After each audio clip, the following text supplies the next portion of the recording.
नमस्कार, मैं हूं अंजलि जोशी और आप देख रहे हैं मेरे साथ खबर यूपी में। बुलेटिन की शुरुआत करने से पहले रुक करेंगे हेडलाइंस की ओर।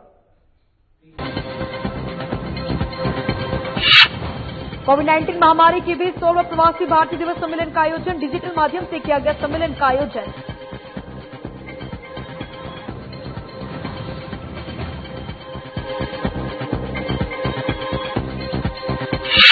चंदौली में चावल वितरण योजना का किया शुभारंभ, सरकार द्वारा पोषित योजना का सीएम ने वर्चुअली किया शुभारंभ।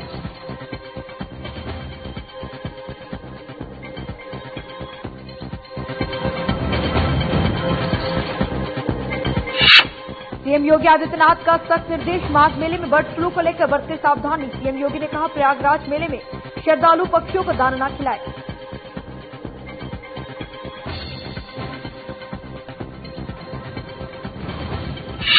अपर मुख्य सचिव सूचना डॉक्टर नवनीत सहगल ने की प्रेस कॉन्फ्रेंस। प्रमुख सचिव स्वास्थ्य अमित मोहन प्रसाद और निदेशक सुदर्शन रे शामिल।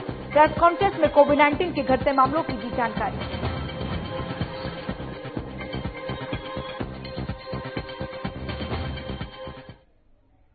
चलिए बुलेटिन की शुरुआत करते हैं। कोविड-19 महामारी के बीच 16वां प्रवासी भारतीय दिवस सम्मेलन डिजिटल माध्यम से आयोजित किया गया, जहां पीएम मोदी ने इसका उद्घाटन किया। इस बार प्रवासी भारतीय दिवस सम्मेलन का विषय आत्मनिर्भर भारत में योगदान रखा गया है।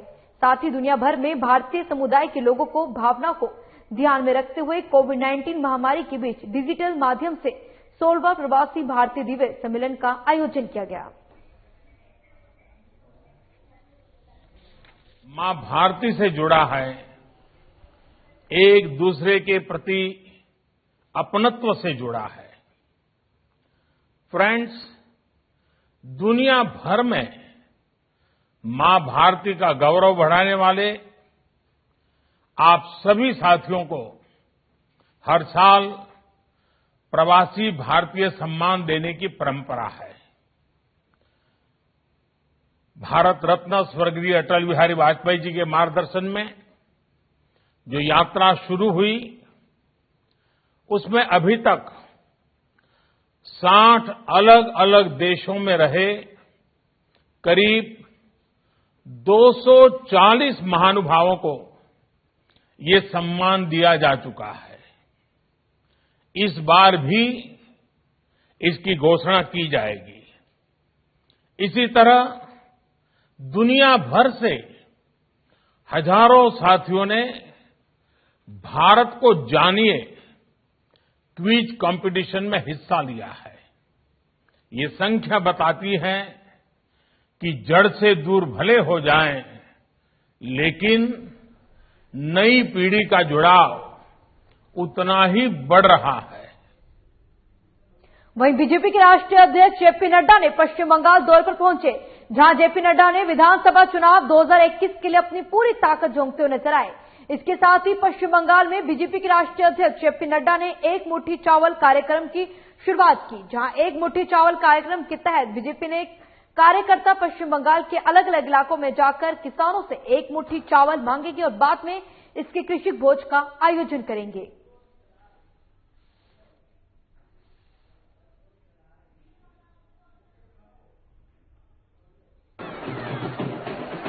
मुझे आज यहां आकर अत्यंत हर्ष हो रहा है और इस ऐतिहासिक भूमि पर जहां स्वामी विवेकानंद ने अपनी कर्मभूमि के रूप में जिसमें उनका लालन पालन हुआ हो, जहां गुरुदेव रविन्द्रनाथ टैगोर जी ने अपने कार्य को दिशा और दृष्टि समाज को दी हो, जहां नेताजी सुभाष चंद्र बोस जिन्होंने देश को एक दृष्टि दी, श्री अरविंदो जिन्होंने अध्यात्मवाद में देश को एक नई दिशा और ऊंचाइयां पहुंचाई, श्यामा प्रसाद मुखर्जी जिन्होंने देश में एक नई चिंगारी के साथ एक देश, एक निशान, एक विधान, एक प्रधान के लिए अपना बलिदान दिया, ऐसे कर्मभूमि को मैं नमन करता हूं। वहीं आपको बता दें कि चंदौली में फोर्टिफाइड चावल वितरण की भारत सरकार द्वारा पोषित योजना का सीएम योगी आदित्यनाथ ने वीडियो कॉन्फ्रेंसिंग के माध्यम से शुभारंभ किया। जहां सीएम योगी ने कहा कि चंदौली चावल उत्पादन का एक महत्वपूर्ण केंद्र है। इसके साथ ही उन्होंने ये भी कहा कि चंदौली जनपद से जो परिणाम सामने आएंगे वो हम सभी योजना को पूरे देश में लागू करने में सहयोग देगा। इसके लिए सभी जनप्रतिनिधियों और लाभार्थियों को धन्यवाद देता हूं। साथ ही उन्होंने ये भी कहा कि नोडल अधिकारियों की तैनाती कर सुनिश्चित करना होगा कि हर लाभार्थी को इसका लाभ मिल सके। साथ ही उन्होंने अधिकारियों को निर्देश दिए कि जनता को पहले से बोर्ड लगाकर इस चावल के बारे में बताना होगा ताकि उन्हें जागरूक किया जा सके। अच्छी योजना है और चंदौली हमारे लिए एक आकांक्षात्मक जनपद है। तो आकांक्षात्मक जनपद की दृष्टि से ये पायलट प्रोजेक्ट के रूप में चंदौली में ये कार्यक्रम चल रहा है। इसमें खासतौर पर चंदौली इसलिए भी महत्वपूर्ण है क्योंकि चंदौली को पूर्वी उत्तर प्रदेश में चावल का कटोरा कहा जाता है। चावल भारी मात्रा में वहां उत्पादन होता है और वहां के किसानों ने तो ब्लैक राइस भी पिछले 3 वर्षों में काफी अच्छे उत्पादन करके वहां पे अच्छी आमदनी भी की है। इसलिए ये जो संभावनाएं आपके यहां के लिए बन रही हैं, इसका व्यापक प्रचार प्रसार पात्रता के अनुरूप, क्योंकि यहां पे चावल ज्यादा खाने वाले लोग हैं। पूर्वी उत्तर प्रदेश में, बिहार में चावल ज्यादा लोग खाते हैं, तो स्वाभाविक रूप से इन क्षेत्रों के लिए यह दोनों में यानी पीडीएस में भी और मध्याह्न भोजन की जो व्यवस्था है विद्यालयों में, वहां के लिए भी जो ये फोर्टिफाइड राइस की व्यवस्था की जा रही है, विटामिन है, इसका क्या फायदा होगा, ये सभी। दूसरा, इसकी पद्धति बतानी पड़ेगी, कैसे इसको बनाने की पद्धति क्या है, इसको जब ये चावल पकाएंगे घर में तो क्या उसमें सावधानी रखनी पड़ेगी। इन सभी चीजों को ध्यान में रख करके अगर हम बताएंगे तो एक बड़ा कार्य चंदौली की दृष्टि से ये हो सकता है, क्योंकि इसके हम फिर ये केवल चावल वितरण ही नहीं करना है। एक तो सफलतापूर्वक इस योजना को चंदौली जनपद में लागू करना ही है, लेकिन इसके साथ ये भी देखना है कि इसके रिजल्ट क्या हैं, क्योंकि जो एक बड़ी मात्रा में वहां पे कुपोषण की समस्या देखी गई है, दोनों में वहां के सामान्य आबादी के साथ साथ जो जनजातीय आबादी है वहां पर एक बड़ी आबादी में एनीमिया की जो समस्या देखने को मिली है।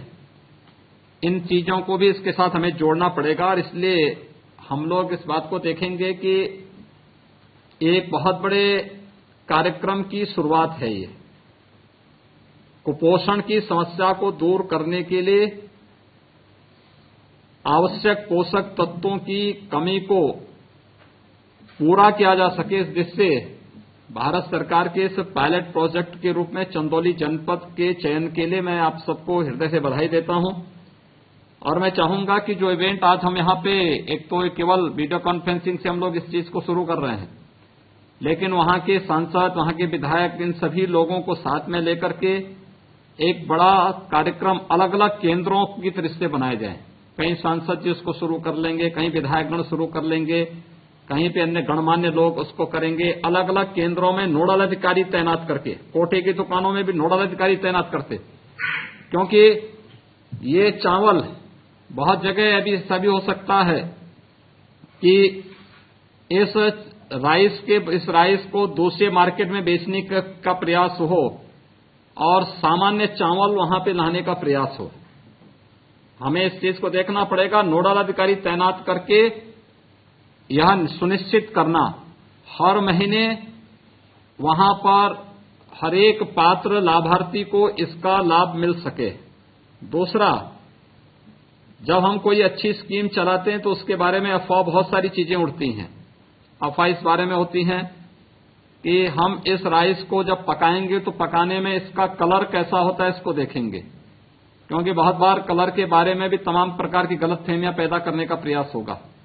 ये चीजें हम पहले से ही लोगों को जब चावल लेने के लिए आते हैं तो वहां पे बोर्ड में लिख करके या वहां पे कोई पब्लिक एड्रेस सिस्टम के माध्यम से लोगों को बताएं कि इसके ये फायदे हैं, चावल पहला इस कलर का होगा, पकाने के बाद अगर कलर में कोई चेंज आता है तो उसके बारे में पहले से अवगत करा दें। ऐसा ना हो कि थोड़ा सा चेंज होने पर लोग उसको फेंक दें या कोई अन्य चीज ऐसी स्थिति पैदा हो जो बाद में किसी को उसको गलतफहमी पैदा करने या गुमराह करने का अवसर मिले। इन सभी चीजों को हमें बहुत स्पष्ट कर देना होगा और ये कोटे की दुकान में जहां पर लोग चावल लेने के लिए आएंगे वहां पर इसको करना पड़ेगा। और मैं चाहूंगा कोई निश्चित तिथि तय करते हुए जितने भी राशन कोटे की दुकानें हैं या जहां पे महिला स्वयंसेवी समूह भी चला रही हैं, जनप्रतिनिधियों को और नोडल अधिकारियों की तैनाती करते हुए, कहीं पे बेसिक शिक्षा का शिक्षक जा सकता है, कहीं लेखपाल जा सकता है, कहीं पर आपके अपने जो आपका कानून को है नायब तहसीलदार है, एसडीएम है, बीडीओ है, एडीओ है, इन सभी प्रकार के अधिकारियों को अलग अलग कोटे की दुकान में एक दिन भेज करके वहां से उनके सामने वितरण हो और 4-5 जगह जो महत्वपूर्ण जगह हो वहां पर कहीं सांसद जी से, कहीं विधायकों से इस कार्यक्रम को एक इवेंट के रूप में हमने इसको पायलट प्रोजेक्ट के रूप में लिया है। उससे पहले उसका एक फोल्डर तैयार करें, एक पैम्पलेट तैयार करें या पोस्टर तैयार करें।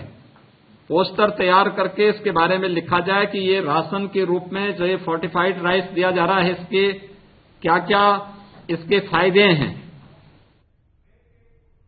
चलिए फिलहाल वक्त हो चुका है एक छोटे से ब्रेक का।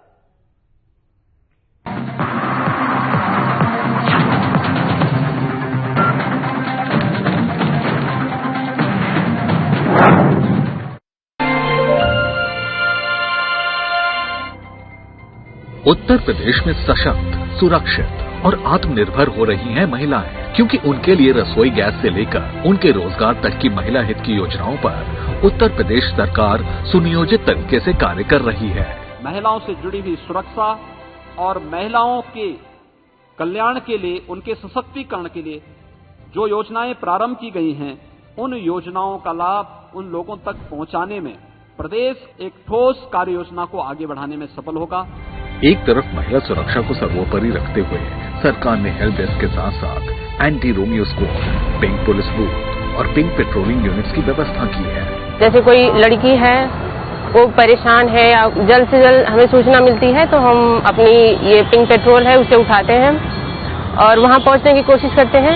ग्रामीण महिलाओं के स्वावलंबन हेतु 58,000 से अधिक पंचायतों में महिलाओं को बैंकिंग करस्पॉन्डेंट सखी बनाया गया है। महिलाओं और बेटियों के सर्वांगीण विकास के लिए मुख्यमंत्री कन्या सुमंगला योजना, बेटी बचाओ बेटी पढ़ाओ तथा मिशन शक्ति जैसी लाभकारी योजनाएं शुरू की गई हैं। निर्धन कन्याओं के लिए सरकार ने नायाब सामूहिक विवाह योजना के जरिए 1 लाख से अधिक कन्याओं का विवाह करवाया है। साथ ही निराश्रित महिला पेंशन योजना की आयु सीमा की बाध्यता समाप्त कर सरकार उन सभी बेसहारा महिलाओं का सहारा बन गई है।